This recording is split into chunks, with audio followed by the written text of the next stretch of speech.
Hey guys, what's up? Welcome back to the channel. It's Cynicalex, and today I want to talk about a new uniform tier list that I put together for the latest uniform sale. But first, I want to do a recap of all of the things that I did on tonight's live stream because there's a lot of interesting stuff and it's going to bleed into tonight's live stream. So if you don't want to miss it or you want to catch up on it, you're going to want to find out now. So what I did, first of all, was, of course, put together that uniform tier list that we're going to be covering in just a minute. And I did it with the help of a lot of the people on the live stream, so I wanted to thank them now.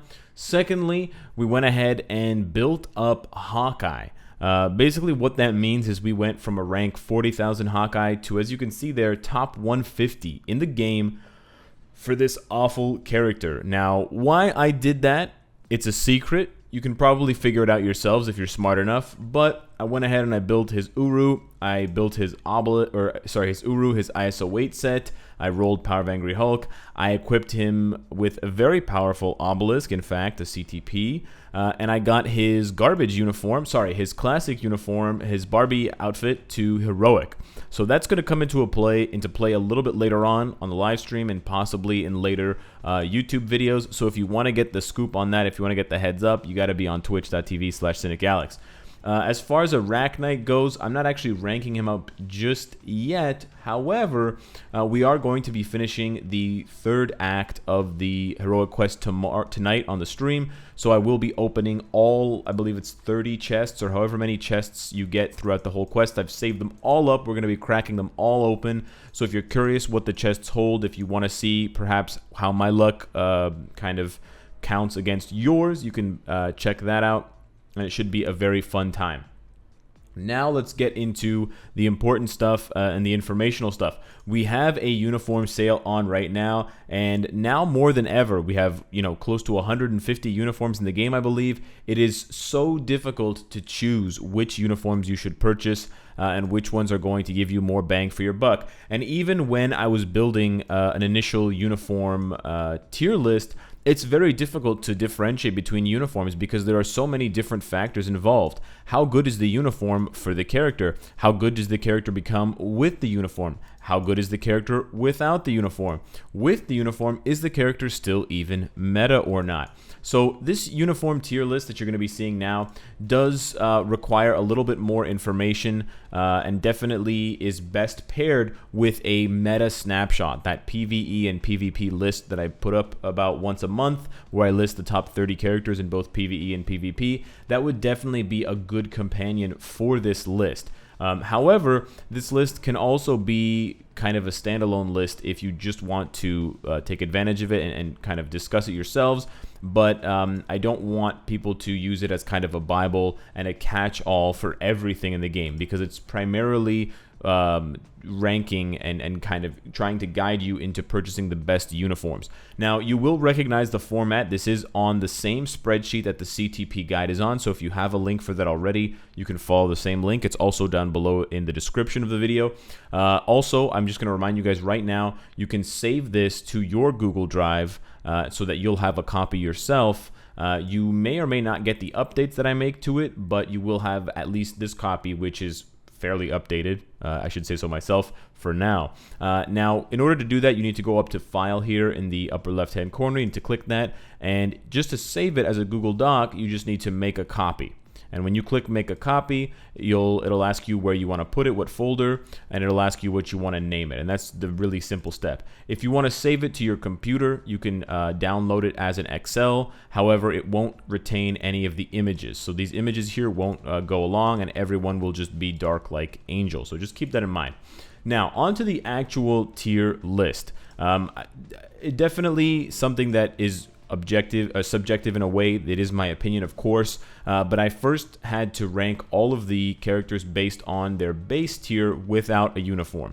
So I did this primarily to differentiate characters who become much better with their uniforms, but I also used it as a way to balance out characters that, while they do become better with their uniforms, they're still not good. So a perfect example would be Angela and Winter Soldier. In Angela's case, she's a very bad character without her uniform. She struggles to complete even basic Shadowland stages, very low survivability, and her damage is just not good enough.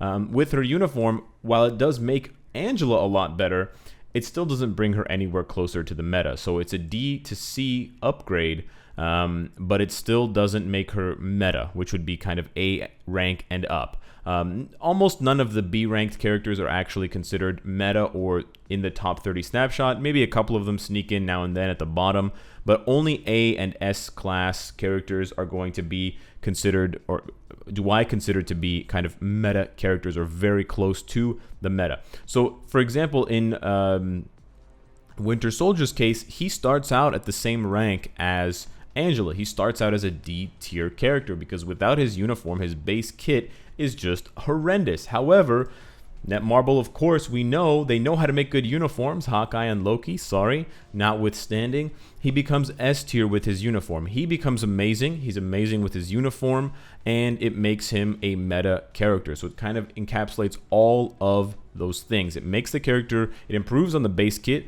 it makes the character godly, and it makes them relevant in today's meta. And that's essentially how you should read the list for the base tier and for the highest tier. Now, the highest tier as well doesn't take into account every single uniform that the character has. It also doesn't take into account the optional uniforms. So I don't think it's going to make a huge difference, but if you do consider all of the optional uniforms, it may sway you a little bit on some of your purchases. For example, the one that I like to talk about a lot is Falcon's Marvel Legacy uniform, because it is a very good optional uniform for some other very good uniforms like Scarlet Witch Infinity War, Thor Infinity War, and Cable X-Force. However, that needs to be done on a case-by-case, person-by-person, account-by-account basis, so I can't really put that into my tier list, because if you don't have it, then it won't be as valuable to you. If you don't have Scarlet Witch and Thor and Cable, then Falcon's uniform is really just not that important to you at all if you don't like Falcon. Additionally, for all of the characters, I assumed for almost all characters, you do assume that their best uniform is also their newest uniform that goes for almost every character in the game, Hawkeye, Loki, and a couple of others notwithstanding. However, just to kind of avoid confusion, for almost every character, I actually forgot to add Agent 13's, but for almost every character, I've added in a shorthand version of which uniform I'm referring to. So even though Black Dwarf only has one uniform, I went ahead and I put the uniform's name so that you don't get confused. And also, on the side here, I have a abbreviation list so that you guys will understand what all these abbreviations mean, because there are a lot of them, and it can be complicated. This list is really good in my opinion because it allows you at a glance to see which uniforms are the best. So if you only want to buy uniforms that make the characters A tier or S tier, you can just scroll down this list and you can see, okay, Black Panther, I can consider picking up that one. Cable, I can consider picking up that one. Captain America, Sharon Rogers. But furthermore, you can then decide, okay, well, I do want to pick up Cable's uniform, but apparently he's still really good without his uniform, so I can consider someone else. On the other hand, I get this question a lot, should I get Cap's Infinity War uniform or Winter Soldier's? Well, in Cap's case, he's not a very good character without his uniform. He's C rank, and he goes up to A rank with his uniform. However, you go down to Winter Soldier, and we've already covered this, but it's D to S, which is the highest jump you can make. So in that case, based purely on that value, Winter Soldier would trump Captain America. Now, there is also the question of Tier 3, and in that sense, you can't really consider the uniform because it's kind of irrelevant to the question.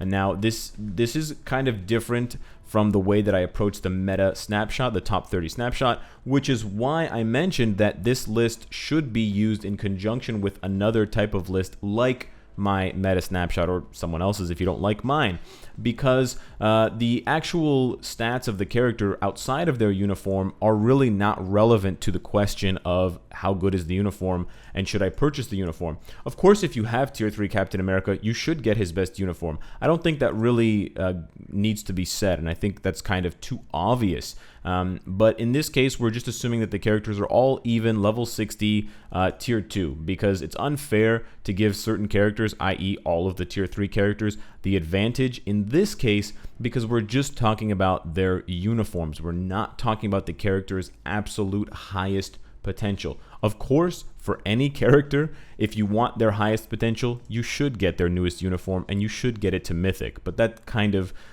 is, again, a very subjective thing. It's individual, and it's not something that I can reflect accurately as a piece of advice on something like a tier list or a ranking system like I've done here. And trust me, if you need any more convincing about why we don't want to consider tier 3s, take Ant-Man for example. I only put Ant-Man's uniform, his newest uniform, as making him a B tier character, and I think that's generous. It's almost a C+ character. But however, if I consider his tier 3 stats, I may have to bump this up to A rank. Now, I do have Ant-Man in my top 30 snapshot, but that's because he's tier 3able.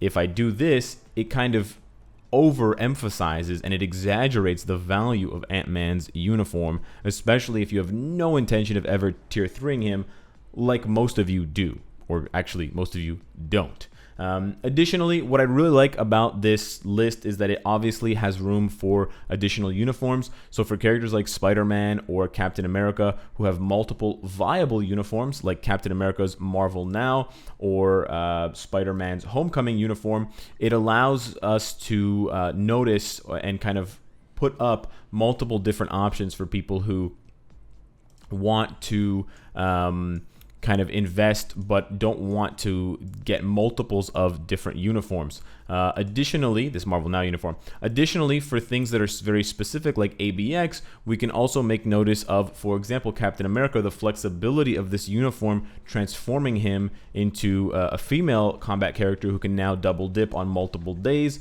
And as well for someone like Loki, unfortunately this uniform isn't female, but in this case he has the option of being both a female universal villain or a male universal villain. So all of these things add a lot of flexibility and a lot of information to this tier list. I'm really excited about it, and I wanted to bring you guys something that was highly informative, easy to read, and also something that we can improve on with time together. So let me know what you guys think of the list. You can save some of your disagreements if there's small ones about certain characters' rankings, because it's not super important. I think if you want to nitpick the list at all, I would nitpick the actual jump in numbers in terms of jumping up 1 letter or 2 letters or 3 letters. But I don't imagine that I would see a lot of disagreement overall, but I welcome differences of opinion and I welcome criticism, and I will be reading everything down below in the comments, so hit me up. Subscribe if you enjoy the content and you want to support me. Hit the bell if you don't want to miss any of my videos. And of course, if you like what you see, I hope to see you again tomorrow. Take care.